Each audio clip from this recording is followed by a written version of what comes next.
Você conhece bem a sua criança interior?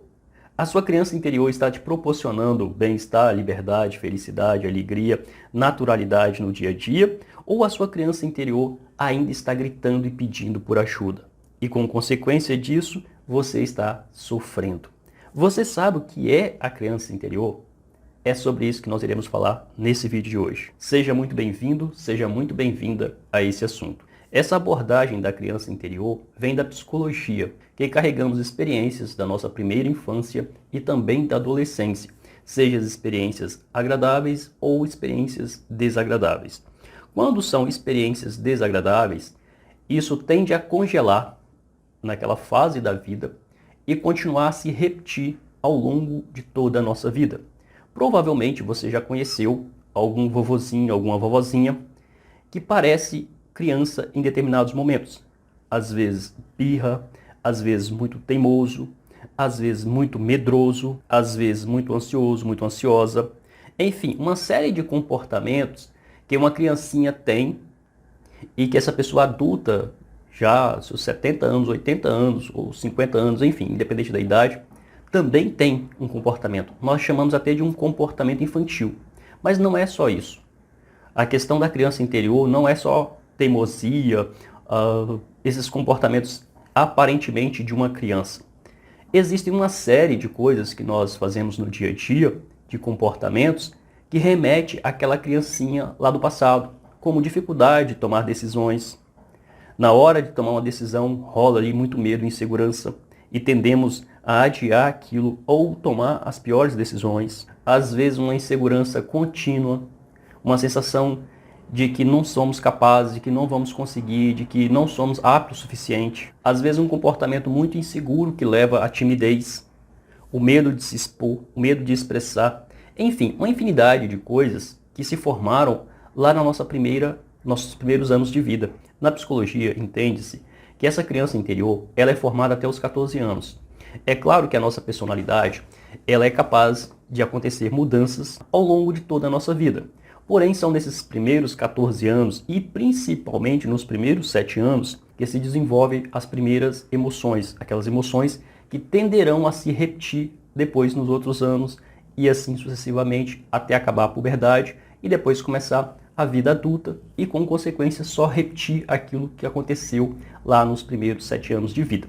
Então, a criança, na verdade, lá nos seus primeiros anos de vida, viveu muitas situações de escassez, de insegurança, de vulnerabilidade, de medo ou de abusos, ou de qualquer situação que foi muito desagradável, e a partir disso, a mente dela passou a interpretar os acontecimentos e fazer cálculos, não cálculos matemáticos, mas cálculos de comportamentos. O que seria melhor para aquela criança diante daquela situação? Fugir, lutar, não fazer nada, congelar, que são esses 3 comportamentos que a nossa mente tende a fazer: lutar, fugir ou congelar.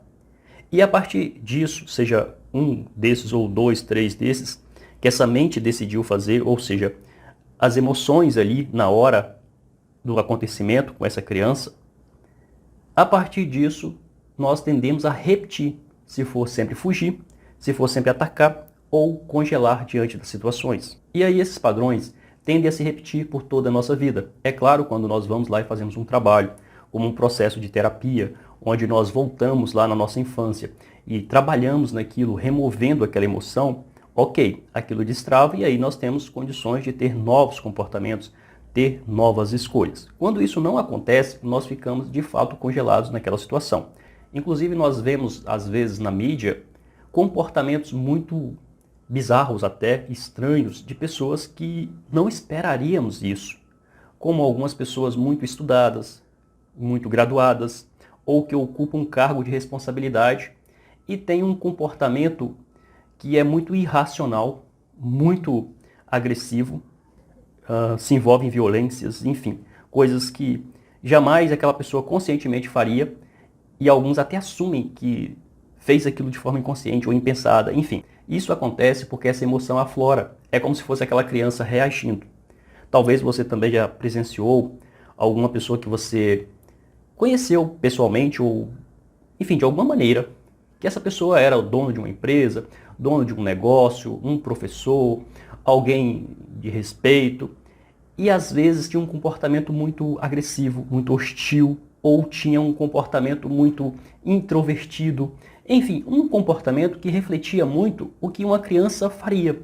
E como sendo uma emoção, essa pessoa ela não tem capacidade de saber quando isso irá se manifestar.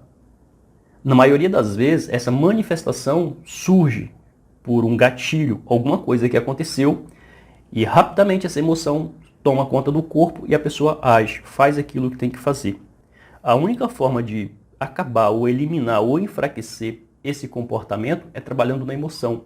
Por mais que ela diga que não irá fazer mais isso, que não irá se comportar mais assim, inevitavelmente, diante de um gatilho é algo que faz o disparo daquela emoção. Por exemplo, alguém falar alguma coisa, ou ela presenciar alguma coisa, ou ela ser desafiada, enfim, existem vários gatilhos. A partir daquilo, automaticamente a emoção aflora e ela passa a se comportar. Uma vez que essa emoção seja desarmada, é natural que o comportamento dessa pessoa mude. Às vezes de forma repentina, ou seja, muito rápido, a emoção foi removida, o comportamento também. Ou às vezes lentamente, vai levar um certo tempo. Mas de qualquer forma, independente dos casos, se a emoção for trabalhada e removida, o comportamento da pessoa irá mudar.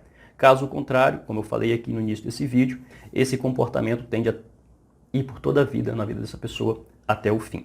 É claro que a criança interior não se refere somente a coisas ruins, ou seja, comportamentos desagradáveis. A criança interior também é espontaneidade, é naturalidade. A criança interior, ela pode ser tanto a manifestação de coisas que nós gostamos e queremos, como coisas que nós não queremos. Eu esbocei aqui de uma forma rápida e breve o que é a criança interior. Agora você pode avaliar dentro de si, na sua vida, se essa criança interior está te proporcionando mais liberdade, espontaneidade, uma vida leve, ou se você ainda carrega muitas dores, muito sofrimento da sua primeira infância, ou seja, a sua criança interior se manifestando no seu dia a dia. Se caso seja de dor, sofrimento, todas as vivências ruins, desagradáveis que você viveu e até hoje você não superou, nós podemos fazer um processo terapêutico, um processo passo a passo na terapia, para poder trabalhar nessa criança interior. Para você falar comigo a respeito da terapia, é só você me mandar uma mensagem por esse número do WhatsApp que está aqui embaixo na descrição e no primeiro comentário fixado. E a partir disso, nós podemos fazer todo um trabalho aí e tirar todas as emoções que estão ligadas à sua infância e você ter uma vida diferente. Uma vida realmente muito diferente do que continuar carregando essa criança ferida. Compartilhe esse vídeo com seus amigos, familiares, grupos que você participa, que com certeza será de grande ajuda para as pessoas. Por hoje é isso, eu vou ficando por aqui. Um grande abraço e até o nosso próximo encontro.